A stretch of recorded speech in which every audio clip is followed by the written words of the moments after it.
Bonjour, bienvenue dans cette méditation de la parole de Dieu de ce jeudi, le 9 novembre. Aujourd'hui, nous fêtons la dédicace de la basilique de Saint-Jean de Latran.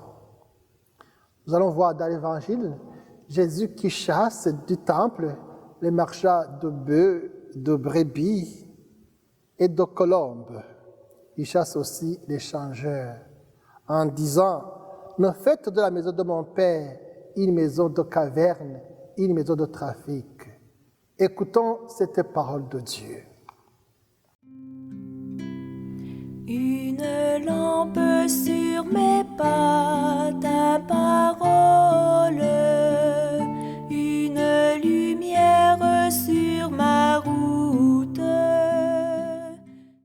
Comme la Pâque juive était proche, Jésus monta à Jérusalem. Dans le temple, il y trouva installés les marchands de bœufs, de brebis et de colombes et les changeurs. Il y fit un fouet avec des cordes et il les chassa tous du temple, ainsi que les brebis et les bœufs. Il jeta par terre la monnaie des changeurs, renversa leur comptoir et dit aux marchands de colombes: enlevez cela d'ici, cessez de faire de la maison de mon Père une maison de commerce.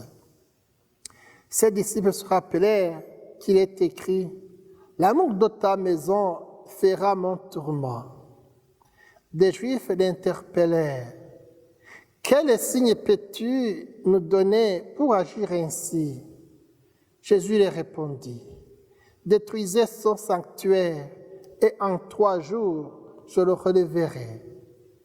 Les Juifs lui répliquèrent: il a fallu 46 ans pour bâtir ce sanctuaire et toi en 3 jours tu le relèverais. Mais lui parlait du sanctuaire de son corps. Ainsi, quand il se réveilla d'entre les morts, les disciples se rappelaient qu'il avait dit cela. Ils y crurent à l'Écriture et à la parole que Jésus avait dite. Acclamons la parole de Dieu. Louange à toi, Seigneur Jésus.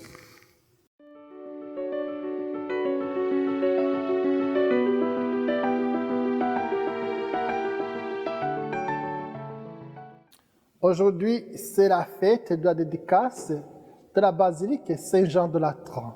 Cette basilique a été érigée en 320 pour servir de cathédrale de Rome. Elle est le symbole de l'unité de l'Église universelle. Cependant, tout en fêtant la basilique Saint-Jean de Latran, nous ne devons pas nous perdre de vue que le lieu authentique de la rencontre de l'homme avec Dieu, c'est vraiment le Christ. C'est Jésus-Christ qui est le temple authentique de la rencontre de l'homme avec Dieu. Par cette parole que nous venons d'écouter dans l'Évangile, Jésus nous a révélé vraiment qu'il est le véritable temple de Dieu en disant: détruisez ce temple et en 3 jours je le relèverai. Grâce au don de sa vie pour nous, Jésus-Christ est le véritable temple des croyants. Je dirais, Jésus-Christ, c'est lui vraiment la véritable basilique que nous fêtons aujourd'hui. Il est ce lieu de rencontre entre Dieu et l'homme. C'est pourquoi le message chrétien nous rappelle que toute personne est sacrée. Toute personne est habitée par Dieu et que nous ne pouvons pas la profaner en l'utilisant comme un moyen. Saint Paul nous rappelle dans une épître en disant: ne saviez-vous pas que vous êtes le temple de l'Esprit Saint? Ne profanez pas la vie humaine, le corps humain. Ne tuez pas. Ne rendez pas l'autre ton esclave. Respectez la vie de toute personne. Aussi, a-t-il pleine d'autorité le Christ pour purifier la maison de son Père en prononçant ces belles paroles? Ne faites pas de la maison de mon Père une maison de trafic. Nous venons de lire un des rares passages de l'Évangile où l'on voit Jésus s'emporter.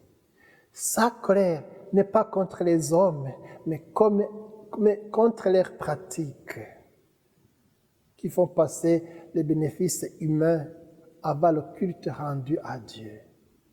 Il sait bien que ce qui compte, ce n'est pas le prix dépensé pour l'offrande, mais bien le cœur que l'on met dans cette offrande. Il rappelle ainsi les fidèles à un culte intérieur et non plus à un culte extérieur. On n'achète pas Dieu. Et donc, pour conclure, l'évangile de ce jour nous appelle à la vérité du culte que nous rendons au Seigneur. Ce culte doit être tout intérieur. Ce culte doit être rendu, oui, à l'intérieur de nous, en esprit et en vérité. Et notre vie doit être en accord et en vérité avec ce culte. Jésus est mort, il est ressuscité pour nous permettre de vivre cette intimité avec Dieu. Amen. Et que Dieu Tout-Puissant vous bénisse, le Père, le Fils et le Saint-Esprit. Amen.